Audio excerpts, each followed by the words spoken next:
আসসালামু আলাইকুম, আমি শেহর হাসান আপনাকে আজকের ভিডিওতে স্বাগত জানাচ্ছি। আজকে 29 এপ্রিল 2024। আজকের বাজার পর্যালোচনা এবং কয়েকটি গুরুত্বপূর্ণ নিউজ আপনার সামনে হাজির হলাম। তো দুর্ভাগ্য, গতদিন মার্কেট অনেকাংশে আপ হয়েছিল একটি ভালো খবরের কারণে। তো মার্কেট অনেকাংশে আপ হওয়ার পরে আশা করেছিলাম আজকে হয়তো মার্কেট আপ হবে, তবে আফসোসের কথা হচ্ছে আজকেও মার্কেট মাইনাস হলো। এবং আজকে যদিও কিছুটা কম মাইনাস হয়েছে বিগত দিনে যেই পরিমাণ আপ হয়েছে তার তুলনায়, তবে মাইনাসটা আসলে কাম্য ছিল না। এভাবে যদি মাইনাস হতে থাকে তাহলে কিন্তু মার্কেট আবার 5,500 পয়েন্টের নিচে নেমে যাওয়ার একটা শঙ্কা তৈরি হয়। তো যাই হোক, এই মার্কেটটা পতন হওয়ার একটা কারণ রয়েছে, আমরা একটু পরে আলোচনা করব। তো সবগুলো বিষয় নিয়ে আমি আলোচনা করব। আলোচনায় যাওয়ার আগে একটা ছোট্ট অনুরোধ করি, আমার এই ভিডিওটি যদি আপনার ভালো লেগে থাকে বা সামান্যতম উপকার আসে তাহলে আমি আশা করব আপনারা আমার চ্যানেলটিকে সাবস্ক্রাইব করবেন এবং আমার ভিডিওতে লাইক এন্ড শেয়ার করবেন। তো যাই হোক, আর কথা নামে সরাসরি আমরা ভিডিওতে চলে যাই। তো আমরা এখানে দেখতে পাচ্ছি যে ডিএসসি সাধারণ সূচকে 46.15 পয়েন্টের মতো মাইনাস হয়েছে।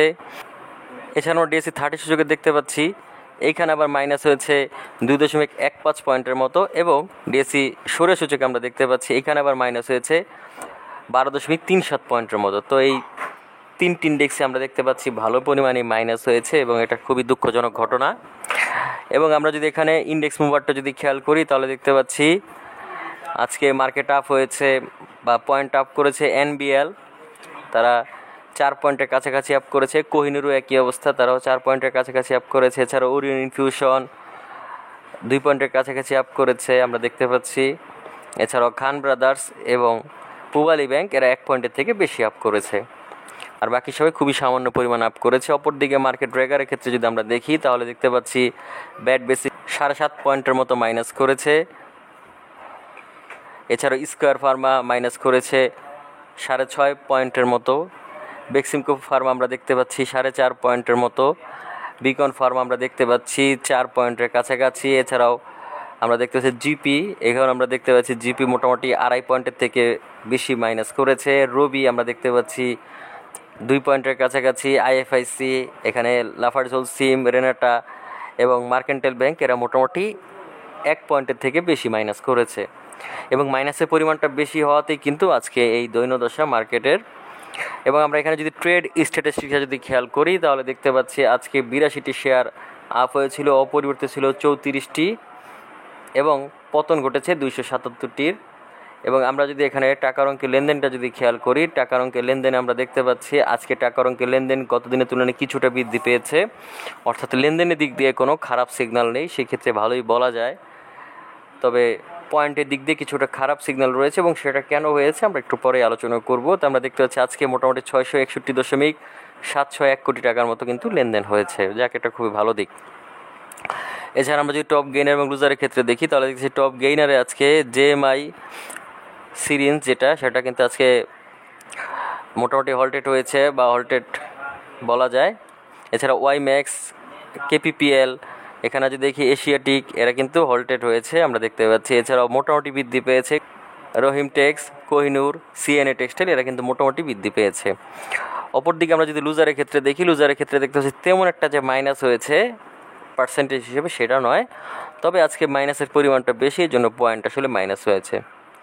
এবং আমরা যদি এখানে টাকার অঙ্কের লেনদেনটা যদি খেয়াল করি তাহলে দেখতে পাচ্ছি টাকার অঙ্কের লেনদেনে এশিয়াটিক ল্যাবরেটরিজ, ওরিয়ন ইনফিউশন, তারপর লাভেলো, মালিক স্পিনিং, এরা কিন্তু আজকে ভালো লেনদেন হয়েছে আমরা দেখতে পাচ্ছি টাকার অঙ্কের লেনদেনে। তো যাই হোক, এরপরে যদি আমরা এখানে মার্কেট ম্যাপটা নিয়ে যদি আলোচনা করি তাহলে দেখতে পাচ্ছি এখানে বেশিরভাগ সেক্টরই খারাপ করেছে। তবে এই খারাপের মধ্যে বেশি খারাপ করেছে আমরা দেখতে পাচ্ছি এখানে service and real estate, IT sector, তারপর এখানে আমরা দেখতে ceramic sector, paper and printing, এরা কিন্তু বেশি খারাপ করেছে। আর আজকে যদি আমরা চিন্তা করি ভালো করেছে কর্পোরেট বন্ড, আসলে তুলনামূলকভাবে ভালো করেছে বেশি, আর বাকি সবার তো খুবই খারাপ অবস্থা আমরা দেখতেই পাচ্ছি। এছাড়া এখানে যদি ব্লক মার্কেটটা নিয়ে যদি আমরা আলোচনা করি তাহলে দিচ্ছি ব্লক মার্কেটে আজকে লাভেলো আইসক্রিম ভালো লেনদেন হয়েছে, এআইএল অনেক ভালো লেনদেন আমরা দেখতে পাচ্ছি। এছাড়া ওরিয়ন ইনফিউশন মোটামুটি ভালোই দেখতে পাচ্ছি তুলনামূলকভাবে। এরপর আমরা যদি এখানে খেয়াল করি বিএসআরএম লিমিটেড, এটাও কিন্তু ভালো লেনদেন হয়েছে, যাক আমরা একটু পরে একটা আলোচনা করবো এই বিএসআরএম নিয়ে। তো যাই হোক, মোটামুটি এই শেয়ারগুলো আজকে ভালো করেছে ব্লক মার্কেটে, আপনারা চাইলে দেখে নিতে পারেন এবং চাইলে আপনারা এখান থেকেও একটি ভালো বিনিয়োগযোগ্য শেয়ারে বিনিয়োগ করতে পারেন। তো যাই হোক, এই ছিল মোটামুটি আজকের গুরুত্বপূর্ণ বাজারের আলোচনা অর্থাৎ পর্যালোচনা। এখন আমরা চলে যাব হচ্ছে কয়েকটি গুরুত্বপূর্ণ নিউজে। তো প্রথমে আমরা যেই নিউজটি নিয়ে আলোচনা করবো এটা অত্যন্ত গুরুত্বপূর্ণ, সেটা হচ্ছে যে কারণে ইতিবাচক শেয়ার বাজারে হঠাৎ নেতিবাচক ছবল। তো মূলত গতকালকেও মার্কেটটা ভালো ছিল, আজকে হঠাৎ করে কি হলো যে মার্কেটটা নষ্ট হয়ে গেল সেটাই এখন এখানে আলোচনা করা হবে। সেটা হচ্ছে এটা একটা গুজবের কারণে মার্কেটটার এই দৈন্যদশা বা খারাপ অবস্থা। সেই গুজবটা কি? সেটা হচ্ছে যে এখন থেকে ব্যক্তি শ্রেণীর বিনিয়োগকারীদের ক্যাপিটাল গেইন হলে তার উপরে রাজস্ব বোর্ড নতুন করে কর আরোপ করছেন, এরকম একটি খবর বাজারে প্রচলিত রয়েছে।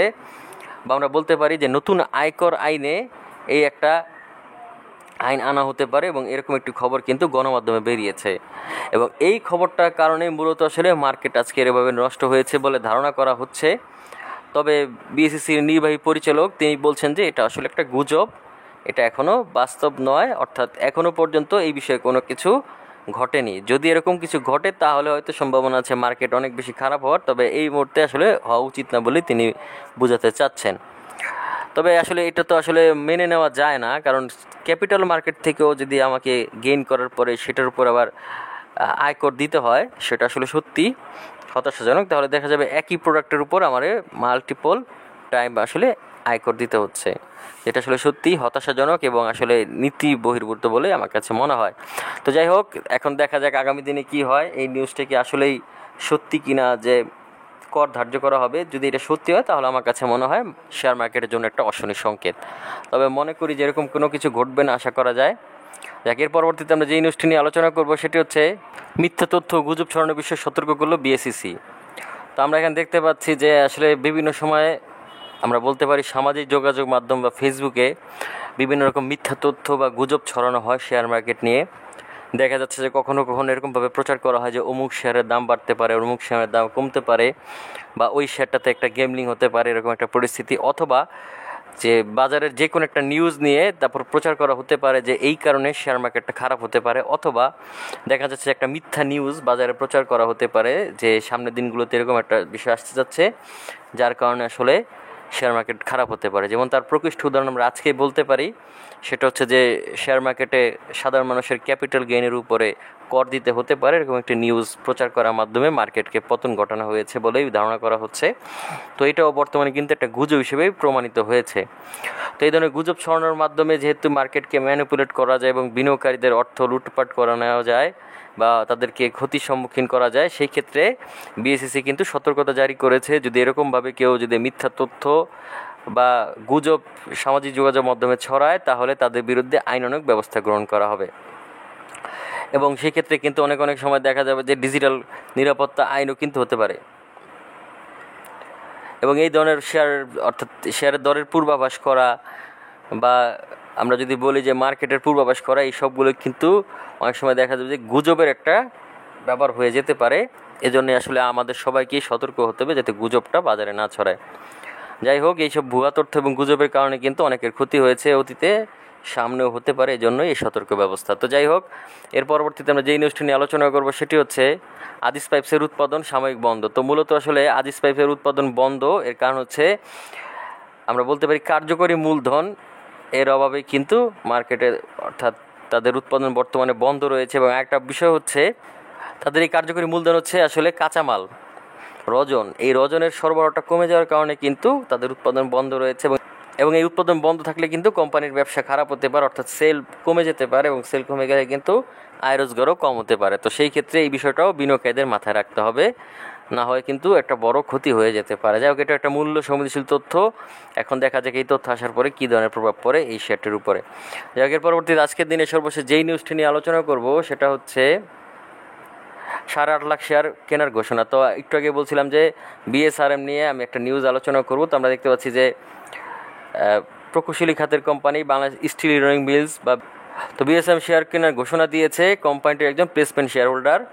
তো আমরা দেখতে পাচ্ছি যে কোম্পানি জানিয়েছে বিএসআরএমের 10.1% শেয়ারধারী আলী আসগর বদরুদ্দিন আফ্রিকাওয়ালা নতুন করে কোম্পানি 8,50,000 শেয়ার ক্রয় করবেন। এবং এই ক্রয়টা করা হলে কোম্পানির 10% বেশি শেয়ারধারী কোনো শেয়ার হোল্ডার যদি নতুন করে ওই কোম্পানির আরও শেয়ার অধিগ্রহণ করতে চান তবে তাকে ঘোষণা দিতে হয়। এটা হচ্ছে নিয়ম আর কি, বিএসইসির নিয়ম। তো যেহেতু তিনি অলরেডি 10% উপরে শেয়ার ধারণ করেছেন, এখন আবার নতুন করে কিনতে যাচ্ছেন, এই জন্য এই ঘোষণাটি তিনি দিয়েছেন। তো আমার কাছে মনে হয় একটু আগে যে আমরা ব্লক মার্কেটে দেখলাম অনেক বেশি লেনদেন হয়েছে এই শেয়ারটি, তো সেই ক্ষেত্রে মনে হয় এটাই হচ্ছে সেটার প্রভাব। তো যাই হোক, এই ছিল মোটামুটি আজকের গুরুত্বপূর্ণ নিউজ এবং বাজারের অবস্থা। তো আসলে আজকে বাজারের অবস্থাটা খারাপ হওয়া উচিত ছিল না, তারপর হয়ে গিয়েছে। তবে এখন দেখা যাক আগামীতে কী হয়, যেহেতু একটা গুজবের কারণে এরকম হয়েছে, এখন সেই গুজবটা হয়তো সলভ হয়ে গিয়েছে, এখন দেখা যাক আগামীতে কী হয়। তো যাই হোক, আজকের বেশি একটা কথা বাড়াবো না, আজকে এখানেই বিদায় নিচ্ছি। আগামীতে দেখা হবে নতুন কোনো ভিডিও নিয়ে। সেই পর্যন্ত আল্লাহ হাফেজ, আসসালামু আলাইকুম।